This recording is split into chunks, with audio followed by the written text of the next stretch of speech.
League of Legends has over 150 voices in it, and they're all playable characters in our roster. We want each and every one to feel unique. We want to give players a bold identity on all fronts to rally around and resonate with.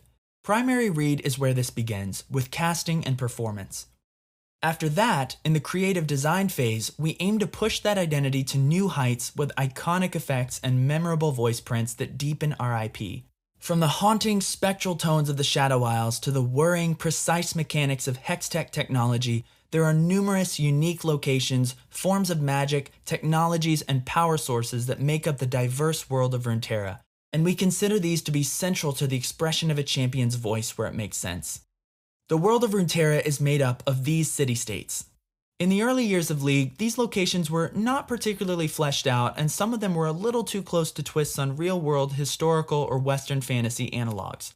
For example, Bilgewater was vaguely piratey, and the Shadow Isles were made up of spectral undead. In recent years, I'm really excited by the ways we've been able to cultivate and deepen these locations.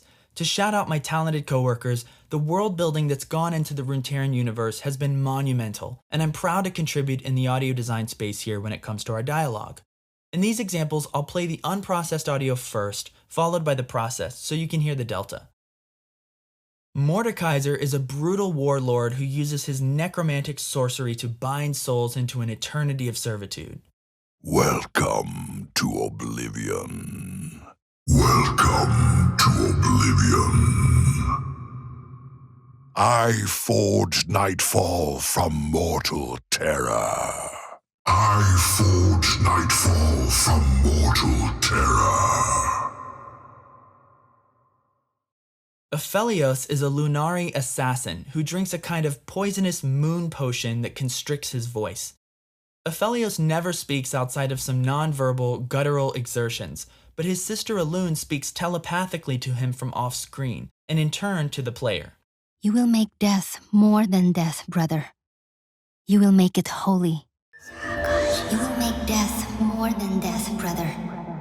You will make it holy. You make yourself a weapon so you do not have to feel. But you are not a weapon. You are my brother. You make yourself a weapon so you do not have to feel. But you are not a weapon. You are my brother. Aurelian's soul is an enormous cosmic space dragon who has been floating through the galaxies for eons. You are more useful as dust. You are more useful as dust. There simply are no other dragons like me. There simply are no other dragons like me. Urgot is a hulking mechanical chemtech monster who scavenged for parts to put his body together in the mine shafts of Zon. This is the only truth that matters. A weapon aimed at your head. This is the only truth that matters. A weapon aimed at your head. Screams follow in my wake. Screams follow in my wake. So, not to complicate things, but beyond our core Runeterran IP, League also has a dizzying array of skin lines that are actually more than just cosmetics. They're their own alternate universes with their own lore, roles, and rules. Honestly, the sky's the limit with these other timelines, and feature alternate versions of our same classic champions. If you're familiar at all with our KDA or True Damage music or any of the Star Guardians, those are all examples of alternate universes. The authenticity and care we put into creating iconic, signature sounds for these is just as important as our original champion design. So while Runeterra's technology has not progressed to the gritty, used future, hologram-filled vibes, our project line is just that. Always knew you were a turncoat, Akali. Always knew you were a turncoat, Akali.